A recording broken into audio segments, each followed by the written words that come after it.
resurrection of sentience, blazing through his brain. We can't stop it! The technicians announced. Husbands looked at IG-88 with panic-stricken faces. You have to! Shut him down! Abort! Abort! Loris said. I want IG-88 destroyed as it stands before. We must analyze this flaw. Quickly! As he assimilated the information, IG-88 warning systems were not gone. Self-defense modes to go. These irrational humans were trying to shut him down, not allow him to go forth and pursue his primary programming. They were afraid of his newfound abilities. Afraid with good reason. A statement and corollaries aligned themselves in his brain like craters in a continent. I must win now. I must win for the chance to survive. Assassin programming told exactly what to do. IG-88 focused his array of optical sensors on all targets in the room and attempted to move. Saw that Durasteel bands held him locked into a diagnostics box. The bands had been meant to hold him in an erect position, not to restrain him against his augmented strength. Applied extra power to his right arm. Service was responsive, and the Durasteel bands ripped from its supports. Look out! He's moving! The technician shot. IG-88 began to search through his files to attach a name to this unit. Decided it wasn't worth his time at the moment. Instead, he designated the humans at the end. IG-88 powered on a cutting laser in one of the metal fingers in his free right arm, and sliced off the section. Free. He stood erect and plumped forward, several metric tons of precisely made components. It's loose. Sound the alarm! Technician Lovis shouted. Got the security detail in here. Now! IG-88 allotted a grudging look of admiration for the chief technician. Loris had not recognized his capabilities and used to stick with the threat facing her and her companion. IG-88 designated chief technician Lovis as That's okay. he raised both mechanical arms, pointed his hands, targeting separately repeating laser cannons mounted along each arm. Made short work of all 15 targets in the laboratory. But when he tried to fire, IG-88 noted with some surprise and disappointment that his energy weapon system was uncharged. The scientist had not armed. A smart move, perhaps, ultimately irrelevant. IG-88 was an assassin, a sophisticated mercenary and killer. Like other methods, easily able to do it. As the first technician, target number 1 lunged for the emergency alarm to summon security, IG-88 moved with blurring speed to the component-laden table. He snatched up a disconnected droid with its metal fingers played like daggers and made the perfect projectile weapon.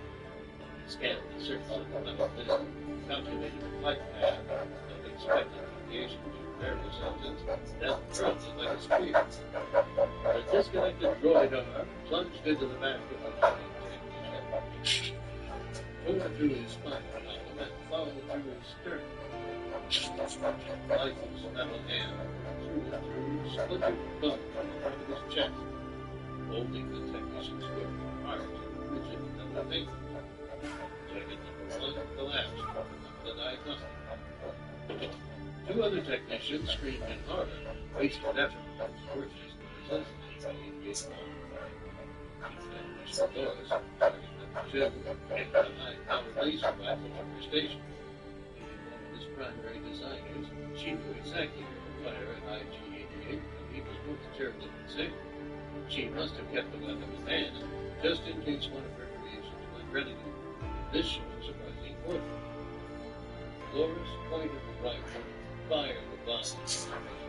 The human's aiming capabilities were not as sophisticated as IG-88's. As the bolt roared toward him, IG-88 assessed his body parts, chose the smooth, reflective portion of the bomb as the hand, and raised it in a flash.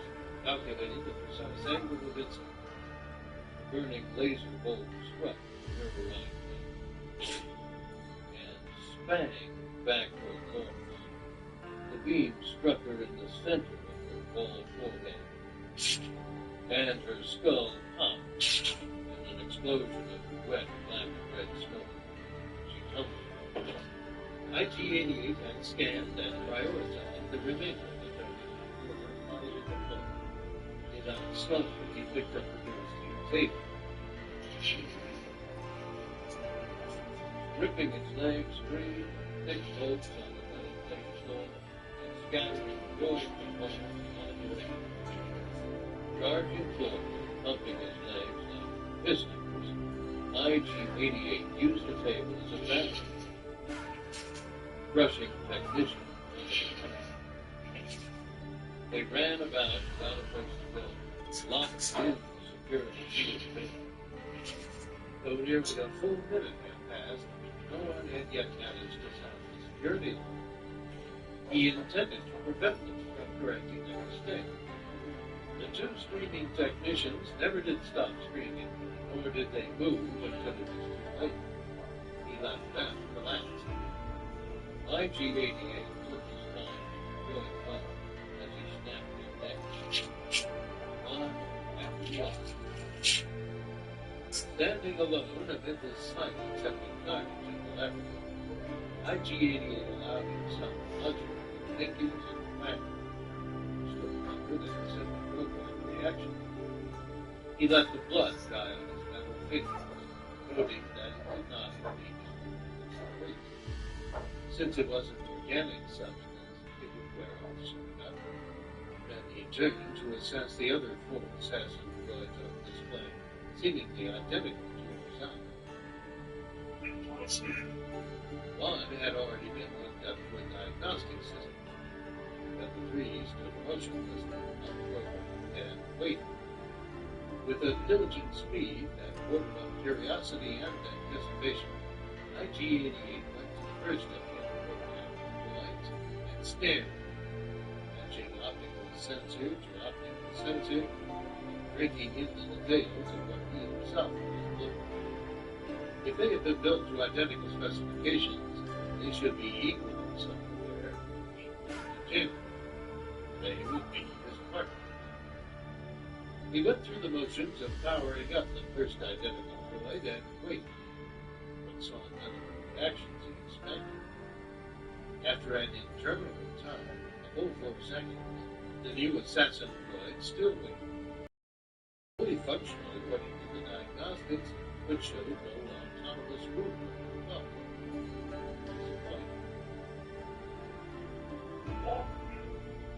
IG-88 asked in a crisp, metallic voice. It said flatly and added nobly. The assassin droid demanded. What was he alone? A fluke that surpassed all previous capabilities. IG-88 powered up the second and the third cameras, but with the same results. The other assassin droids had blank memory cores. Their CPU programming was ingrained, so the subsystems functioned, and the basic assassin instruction filled their fundamental circuit pattern. But these IG droids held none of the wildfire sentience that IG-88 did him. He needed to know how to program them, how to raise them to the same level as himself, and remain equally companions. In his rampage, he had smashed much of the computer circuitry inside the hollow laboratory. He didn't know where to find a backup, until with a flash of what could only have been intuition, IG-88 the assassin got an idea. He stood side by side with the first blank droid and aligned his interface to it, then linked his computer cord to the other droid's empty code. IG-88 copied instantly all of his files, methods, memories, and knowledge, providing a map of the wildfire intelligence that had burned through his computer. In less than a second, the other IG droid was an exact copy of IG-88, down with the most basic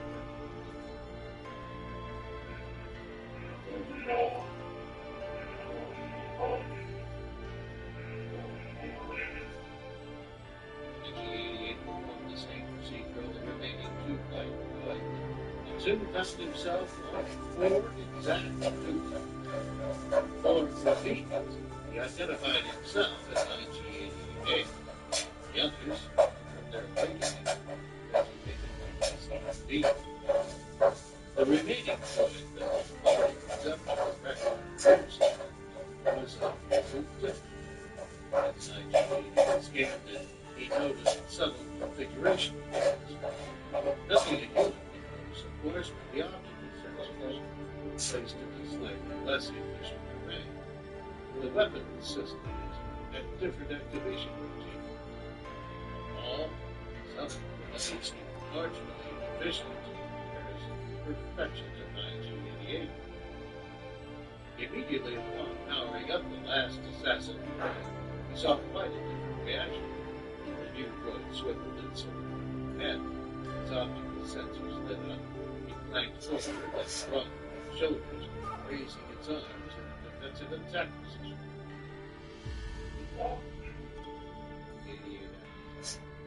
The attentive droid paused half a second as if assimilating data. Then said, Designation IG-72. it answered. He said, We must integrate the identical in order to find ourselves in the force of that individual on us. G72 aligned his optical sensors, weapon systems on the 4 identical IGs, assessing their capabilities. I'm sorry. Oh no. He answered slowly. I'm independent. I told you so. It paused again. Must reflect on self-dominance. IG88 considered the wisdom of forcing the last droid to become another copy. Then concluded it was not worth the trouble. They built other copies of themselves, and IG72 might refuse to use their weapon. Necessary. IG88 answered. We have sufficient other enemies. According to computer files, there are 10 security guards outside of this complex. The external security alarm was never triggered. These human guards pose minimal threat despite their weapons. We must get past them. However, in this game, it would be most efficient if you would assist us. Acknowledge. IG72 said, In this game, I choose a separate copy. Separation. the IG88 said.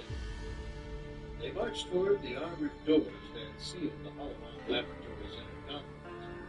Rather than taking many minutes to prepare the computer systems sufficiently, delve into the passwords and break the cyberlocks, the 5 powerful assassin droids worked together, literally ripped the 9 metric ton corroding wall.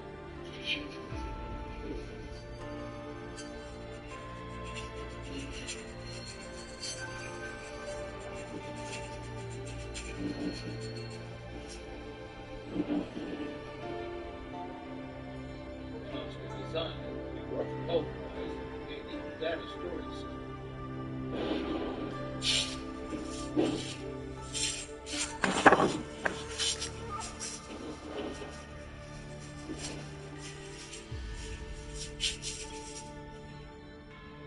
G88 had to dampen his auditory pictures to avoid damage from the loud sound. Marching in perfect lockstep, the 5 assassin droids moved towards the facility's main lobby and front security.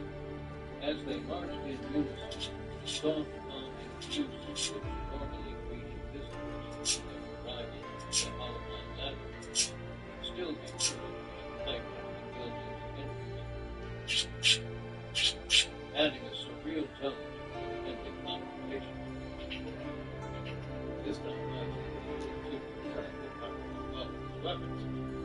He wanted to try it out.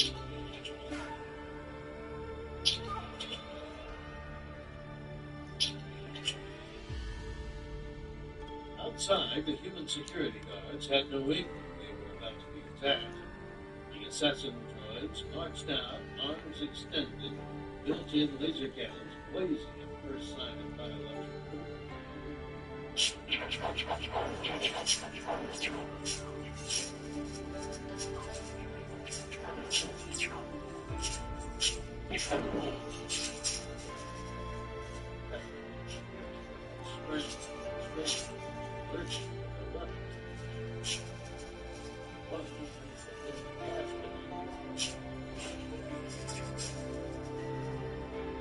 Which did nothing to dislodge the mission of the droids.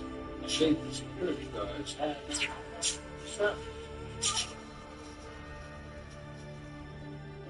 Blinded by their own tears.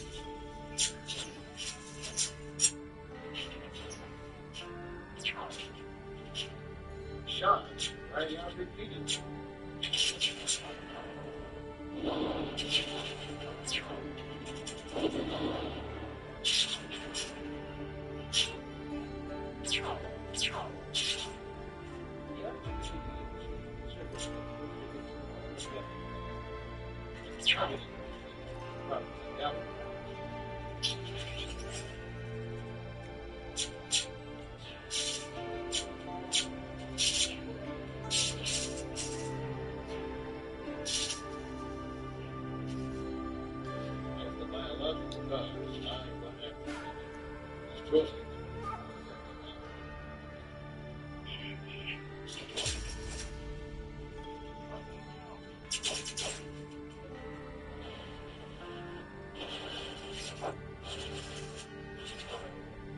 In less than 30 minutes, the assassin had put down 80 security guards.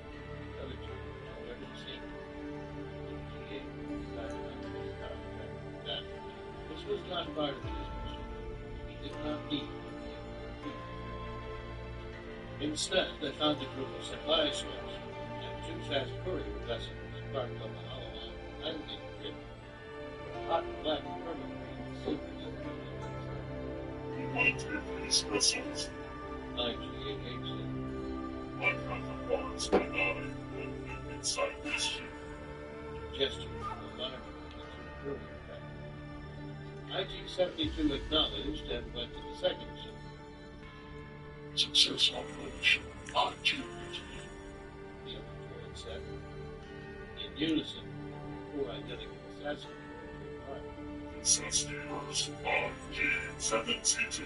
Free at last, they soared away from the Harmon laboratory, navigating at top speed and leaving the carnage behind them.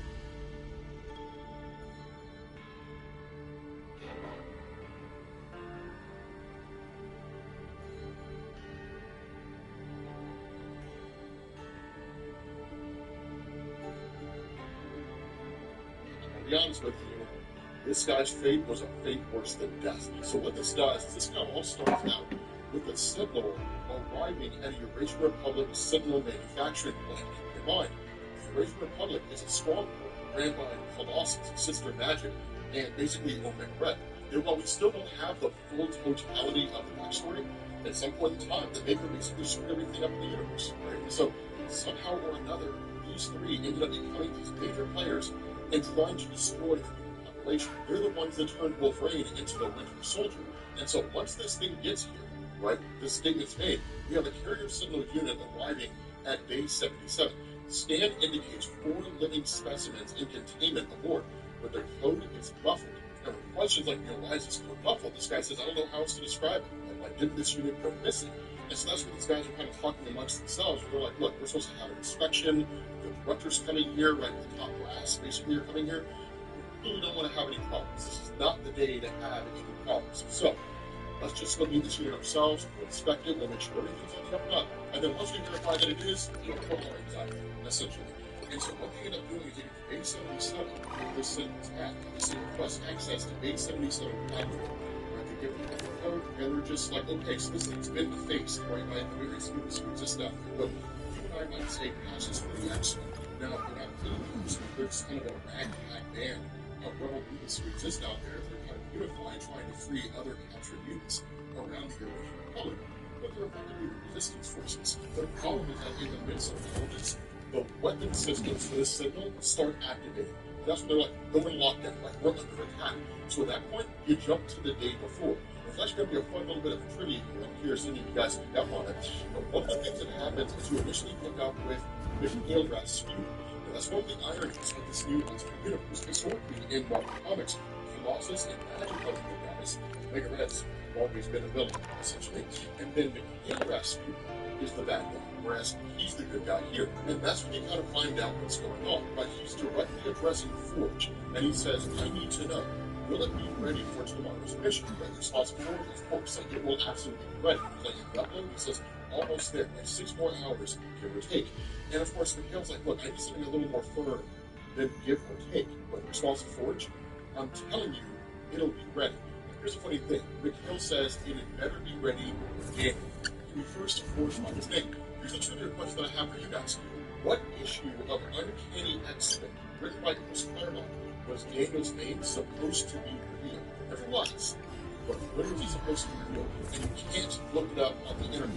Honor system, guys. So, the thing about this is that Forge is like, yeah, I mean, it will be ready, man. It'll be ready. And so, of course, that's when Mikhail's like, our Forge team has been working tirelessly to rapidly program and modify a CS unit, or carrier signal unit. What's the vast fleet of signals the original Republic has at their disposal? We've likely all come up against one, right? They're advanced technological killing machines, specifically targeting humankind. But this one has something they do not, a ghost in the machine. This is not just a commandeer signal, it is a member of your team. And he says the one has graciously suggested that we upload his consciousness into the unit. He will look like one of them, but he will be one of us. Now, suppose you guys need a bit of a reminder. Right? The one is basically David, Legion, as we know him in comics, except instead of him being a wildly powerful being with thousands of personalities, each personality having a power of its own, he's basically a computer system. Now, he was at one point a living being, right? That was an Ultimate Wolverine issue 26. But he was a kid who was basically caught in the slide, who was essentially believed to be dead. The idea is that it was the action of the Maker who had basically killed him, or at least attempted to kill him, to ensure David would never become that uber powerful being that could potentially rewrite the entirety of reality that Maker's worked on. But David's powers manifest. And so, essentially, he just rewrote his consciousness into computer code. He had been there ever since. He was the one that was instrumental in essentially undoing the brainwashing of Wolverine as the Winter Soldier and turning him back into his own stuff. But him being uploaded into a Sentinel now presents 2 ideas. The first one is that seemingly he can now be destroyed. If that Sentinel is destroyed, there's no backup for the one. There's no one who will guide the team anymore, which will make it much easier for them to be destroyed. The other part of this, most likely scenario, is that it now gives Marvel the ability to turn David Haller into someone who can actually go out there and be an active member of the team. All this is very different from what we're used to. The traditional methods of storytelling for the X-Men, those trends will be bumped, so we don't necessarily know exactly how it's we can add people because we already registered. With this whole statement being made by McKay, yeah, we can for next time. I think we should switch it up anyway.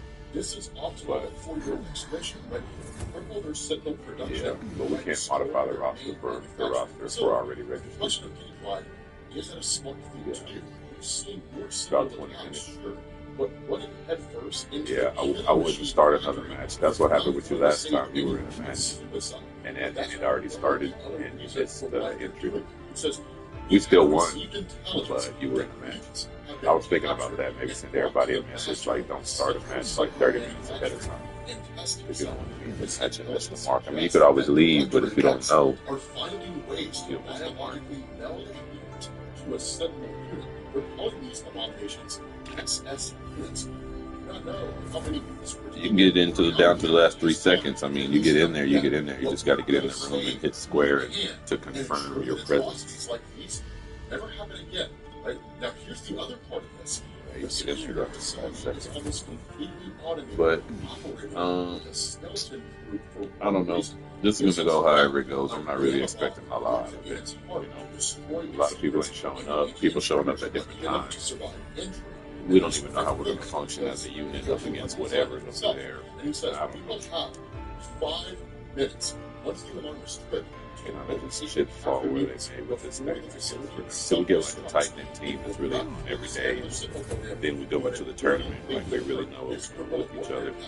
This shit is clicking. And it's going to land where it does. You know. We're lucky we got this far already. I don't know. It's cool though. I ain't tripping either way. This whole thing has been janky. This whole tournament experience thing has been janky with them. It's always hit and miss and shit. The very first one was at like 9 in the morning, 9:30 or something. Now it's at 1 o'clock. That's a lot better, but it's always different. I'm just sitting in the lobby now. I'm ready. You want to do like some Doom or something?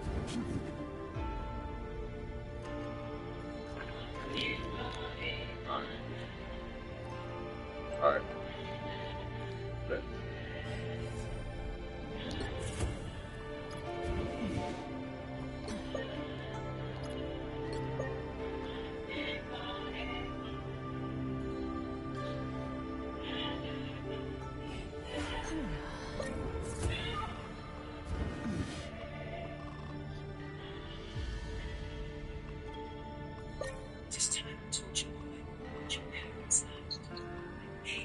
Hold on, I got one more person I want to invite.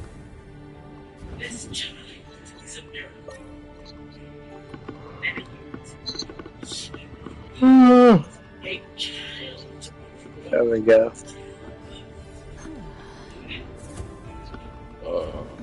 What's up? Said Boss G on the team too. He's one of us. One of us. What up, boss? What's up, boss? What up, boss? And we got the other two are Wicked King and Wicked Patty. They're in the game right now. 13 minutes. They'll be over soon too, so they'll be ready on time. Bet. I heard.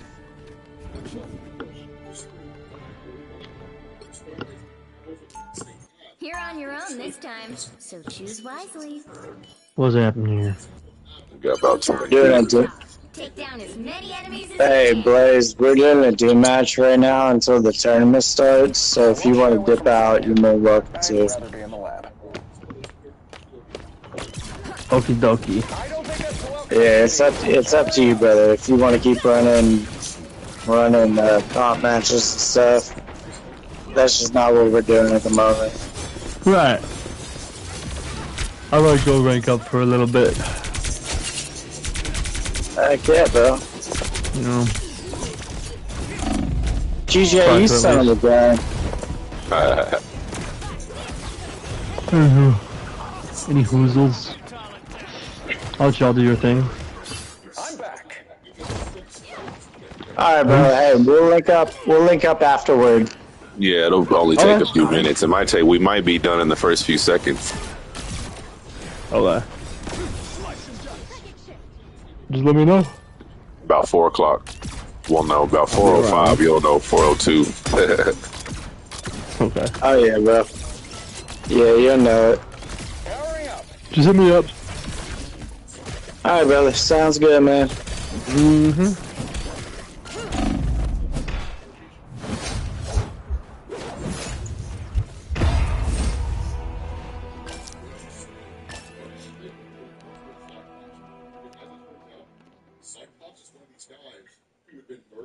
Everybody ready?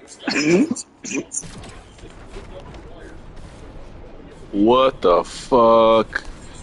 Enemies on approach. They shoved Ultimate Cyclops inside of a Sentinel. His head is in his belly with wires in it. Powering up.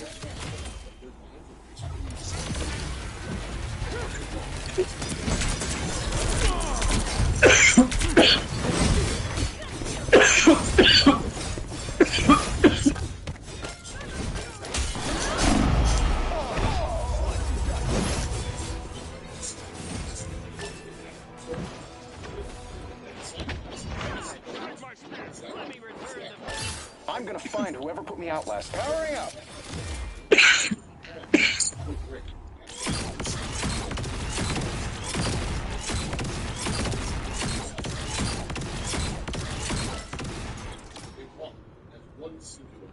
Now, of course, when Wolverine is set to fly off this thing, 1,000 gods! I don't think that's the welcoming committee. Hey, so like we already readied up for the tournament? What's that? We already readied up for the tournament? We got to be in the room literally and press X when we in the room. It's like double confirmation. We got to go to the tournament page and then be in that room and press square. But I think we should have 6 on deck though.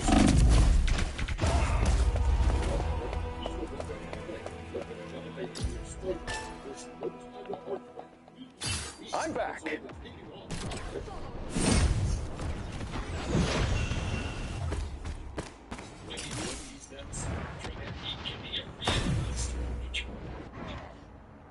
Clothes into static magnets for your hair.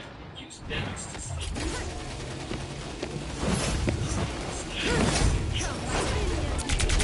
I don't think that's maximum pulse. That's what happens when you pick a fight with protons. Sometimes I am Iron Man. Powering up.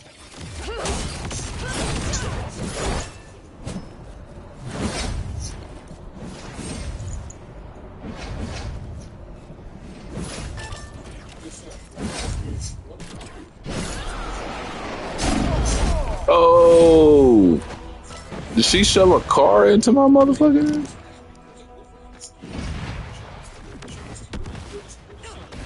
I'm back.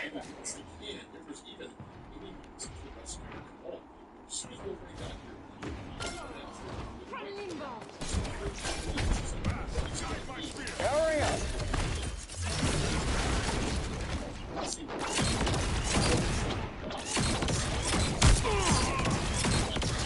Enemies on approach.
I am ready to put on a show!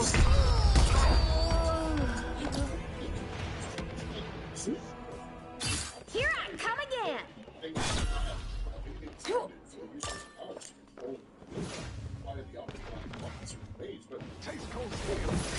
Come on! What happened to crazy, you're going! That's squirrel power! Oh, now that's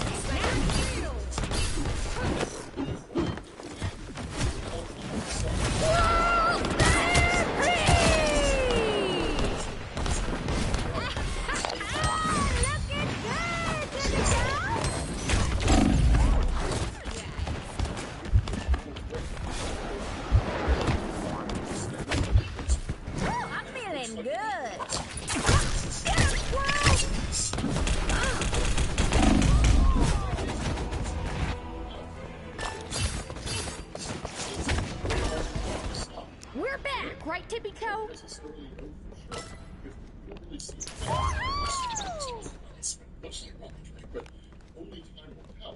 that's where Sabretooth is just like, Check out this big airport. Score one for the squirrel.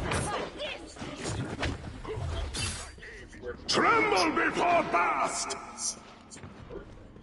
there's a close speed between the two of them because Winter Soldier is all after Sabretooth, and the people Sabretooth hears that. And that's where he got his teeth. And he probably saw a squirrel and got it. Check out this big airport.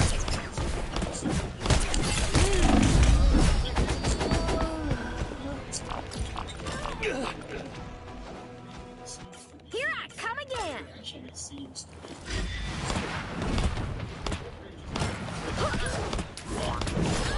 Now that's a snap.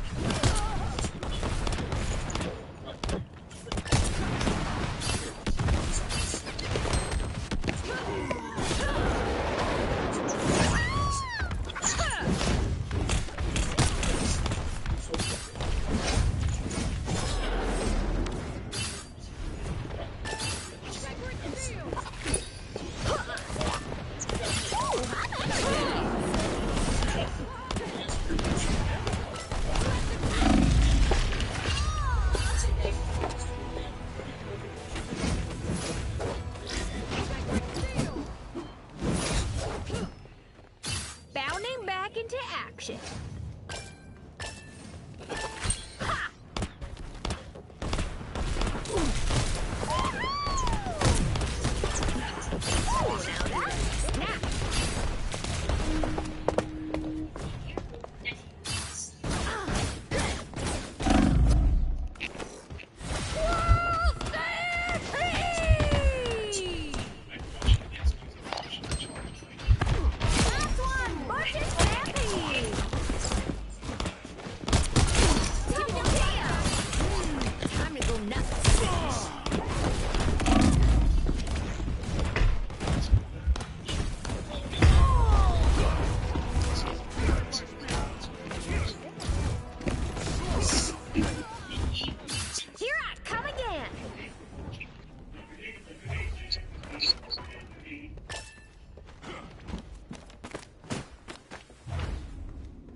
They're all protecting each other. Dude, they're all protecting each other now. They better do something. Let's gang up. Let's gang up. I mean, I'm climbing on them anyway. I'm gonna climb on them anyway, but I'm gonna massacre everything that moves. Behold the god of thunder! How'd the portal go away?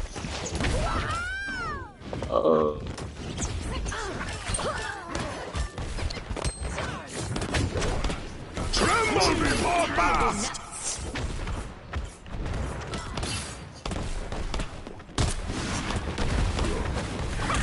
Check out this big airport.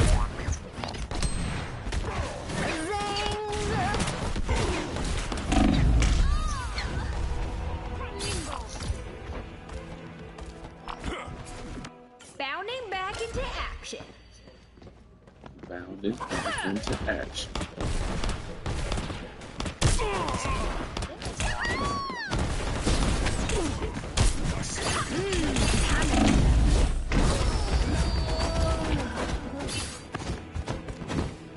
Here I come again.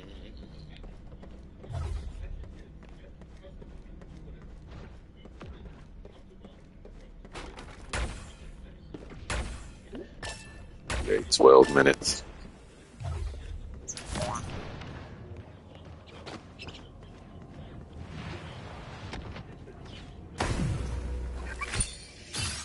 Tippy Toe spotted bad guys. There they are. Time to go nuts. Whoa, free!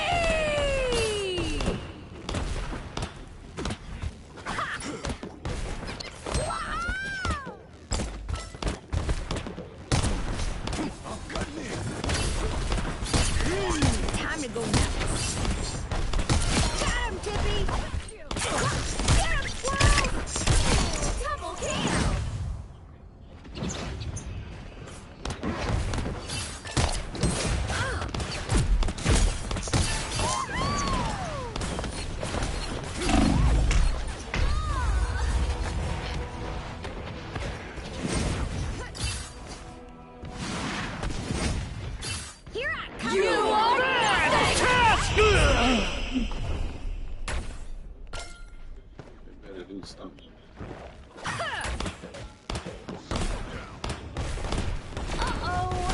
They don't look friendly. Time to go now.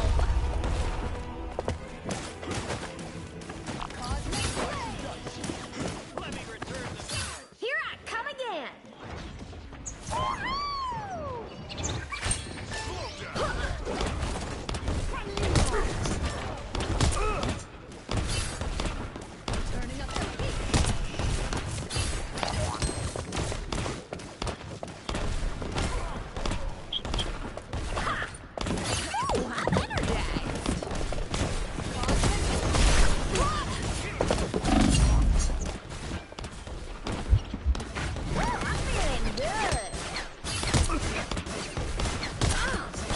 I'm ready to put on a show.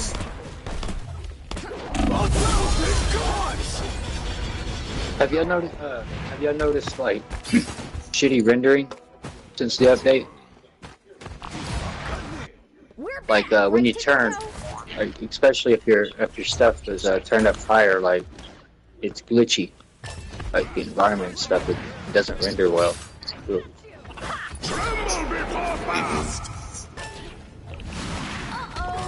Like just run and go back and forth with your stuff and see how shaky. Is it not shaky and like glitchy to y'all? I know one time earlier it was like three, 4 people popping ults at the same time. I started dropping frames. I don't know if that's what it is. It just looks like the stuff deteriorates for me. It becomes very like. It's not smooth like you see a jittery in this. What I'm saying, like on the walls and like wherever you're looking outside, it becomes like a stuttery, jittery type look. It's just not a smooth transition like it normally is.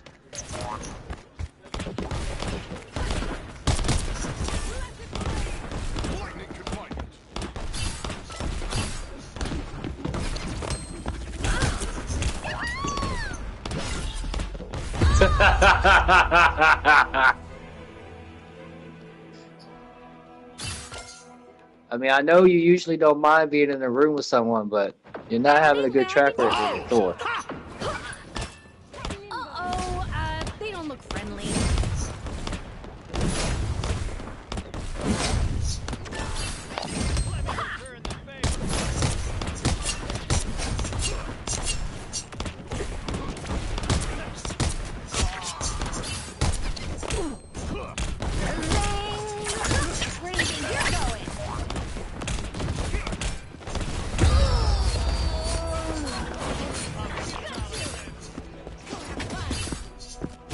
Bounding back into action. 7 minutes.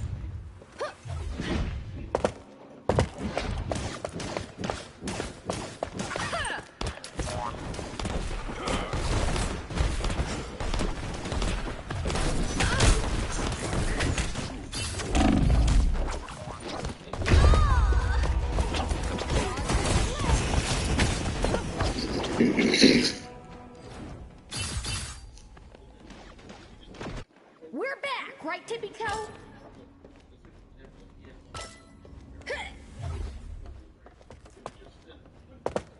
Man, this is so terrible. It's really trash.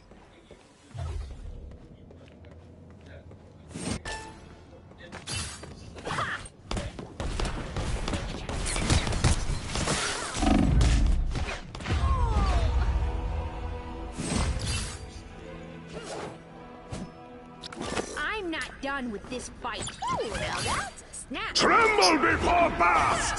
Check out this big acorn. Whoa, stand free!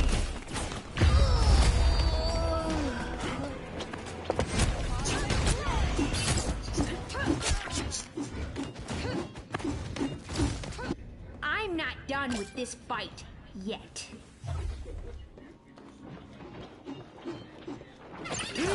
Time to go nuts.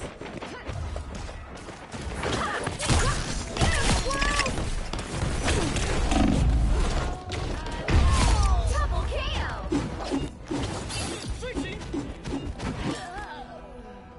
We're back, right, Tippy-Toe?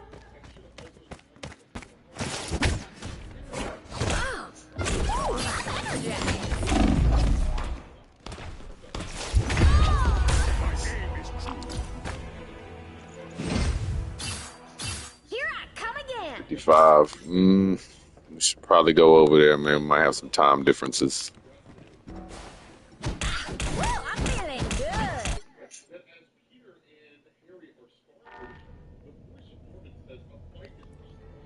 good. Go ready up on the go ready up on the tournament.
Crafty Badger, you gotta press square or whatever to confirm.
What's up?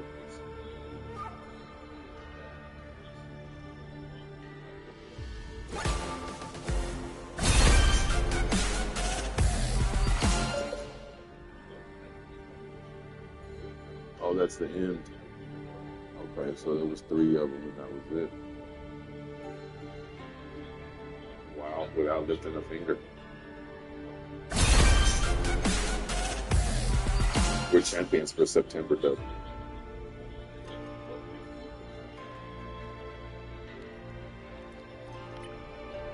Yeah. We're September champions, though.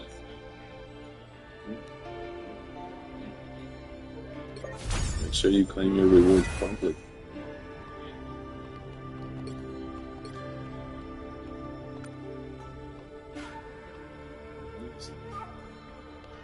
Schedule concluded. Champion. We didn't even fight. We didn't lift the finger.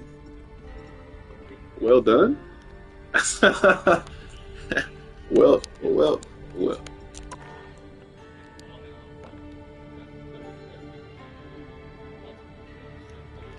No. Well, in life, yeah. I think I fought one.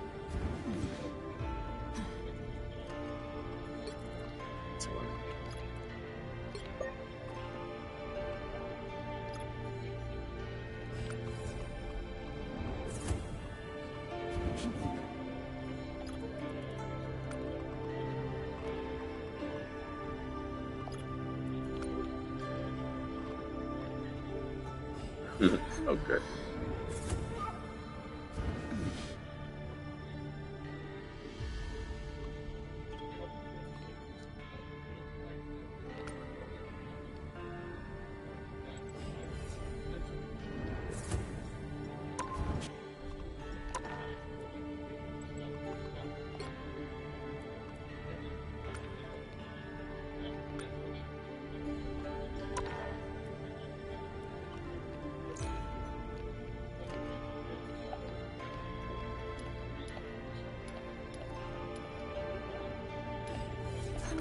That was cool. I guess it worked out.